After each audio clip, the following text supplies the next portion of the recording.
Assalamualaikum warahmatullahi wabarakatuh. Kami dari kelompok 8 yang beranggotakan Farul Nawawi, Fazilah Nur, dan Mohnata Fauzan. Di sini kami akan membawakan suatu materi tentang Sultan Mehmed II.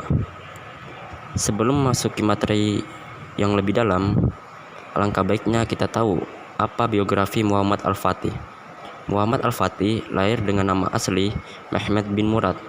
Ia lahir pada tanggal 30 Maret 1432 di Edirne, ibu kota Turki Utsmaniyah. Ayahnya bernama Sultan Murad II yang diketahui merupakan Sultan Turki Utsmaniyah. Ibunya bernama Humah Hatun yang merupakan istri keempat dari Sultan Murad II. Sultan Mehmed dikenal dunia dengan nama Muhammad Al-Fatih, berarti penakluk.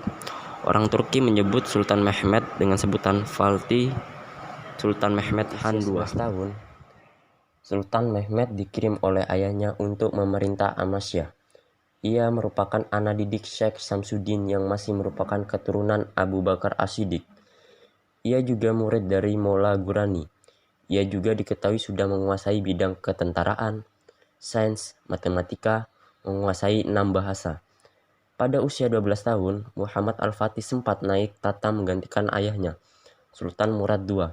Namun karena serangan bangsa Hongaria, kala itu membuat ayahnya Sultan Murad II kembali naik takhta dan memimpin pasukan Turki memadamkan perlawanan bangsa Hongaria kala itu. Sultan Murad II memerintah Turki hingga kematiannya pada tahun 1451. Setelah kematian Sultan Murad II, Muhammad Al-Fatih kembali naik takhta menggantikan ayahnya yang sudah meninggal. Ia naik takhta pada usia 21 tahun. Konstantinopel. Sejak dahulu, para khalifah dan pemimpin Islam pun selalu berusaha menaklukkan Konstantinopel.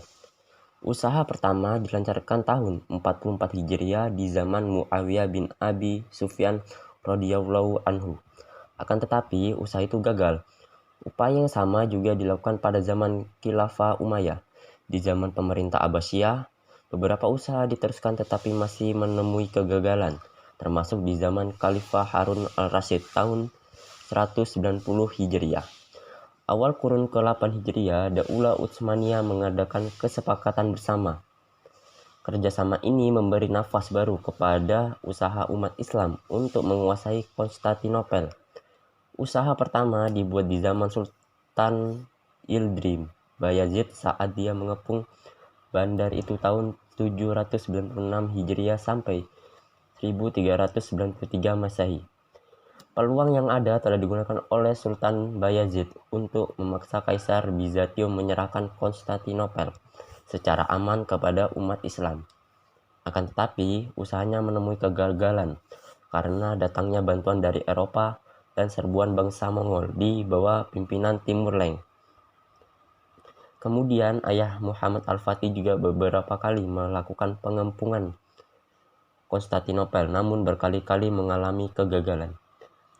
Semenjak kecil, Sultan Muhammad Al-Fatih telah mencermati usaha ayahnya menaklukkan Konstantinopel.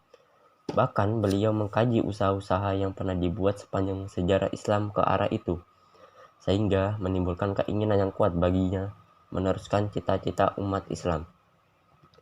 Ketika beliau naik tahta pada tahun 855 Hijriah sampai 1451 Masehi, dia telah mulai berpikir dan menyusun strategi untuk menawan kota bandar tadi. Ketika naik tahta, Sultan Muhammad Al-Fatih segera menemui Syekh Samsuddin untuk menyiapkan bala tentara untuk penaklukan Konstantinopel. Persiapan pun dilakukan. Sultan berhasil menghimpun sebanyak 250.000 tentara. Pengepungan Konstantinopel. Setelah proses persiapan yang teliti, akhirnya pasukan Muhammad Al-Fatih tiba di kota Konstantinopel pada hari Kamis 26 Rabiul Awal 857 Hijriah atau 6 April 1453 Masehi. Di hadapan tentaranya, Sultan Mehmed II atau Muhammad Al-Fatih berkhutbah mengingatkan tentang kelebihan jihad, kepentingan memuliakan niat, dan harapan kemenangan di hadapan Tuhan. Dia juga membacakan ayat-ayat Al-Quran mengenainya serta hadis Nabi Muhammad SAW tentang pembukaan kota Konstantinopel. Ini semua memberikan semangat yang tinggi pada bala tentara dan lantas mereka menyambutnya dengan zikir, pujian dan doa kepada Allah Subhanahu wa Ta'ala. Selama beberapa hari, Konstantinopel terus bertahan dari serangan besar-besaran bangsa Turki Utsmani. Kerajaan Bizantium dikelilingi oleh benteng yang sangat kuat.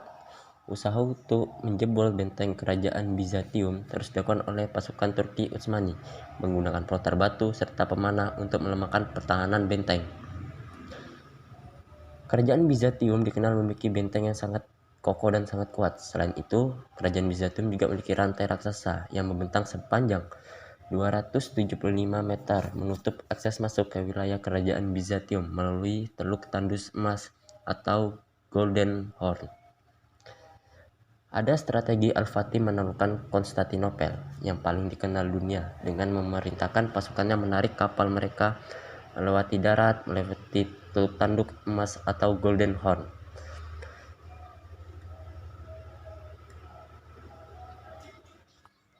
Setelah menguasai Konstantinopel, Sultan Mehmed II atau Muhammad Al-Fatih mendirikan Kekaisaran Turki Utsmani. Ia kemudian melanjutkan penaklukannya ke wilayah Serbia pada tahun 1459. Ia juga melakukan penaklukan di wilayah Morea. Setelah itu, Sultan Mehmed II mengarahkan pasukannya menaklukkan wilayah tepi Laut Hitam, meliputi wilayah Trebizond dan Kekaisaran Turki Utsmania. Sultan Mehmed II atau lebih dikenal dengan nama Muhammad Al-Fatih wafat karena sakit. Ia wafat pada tanggal 3 Mei 1481 di usia 49 tahun. Ia dimakamkan di wilayah Masjid Al-Fatih, Istanbul, Turki. Sepeninggal Muhammad Al-Fatih, kekuasaan Turki Utsmani kemudian dilanjutkan oleh putranya, yaitu Sultan Bayezid II.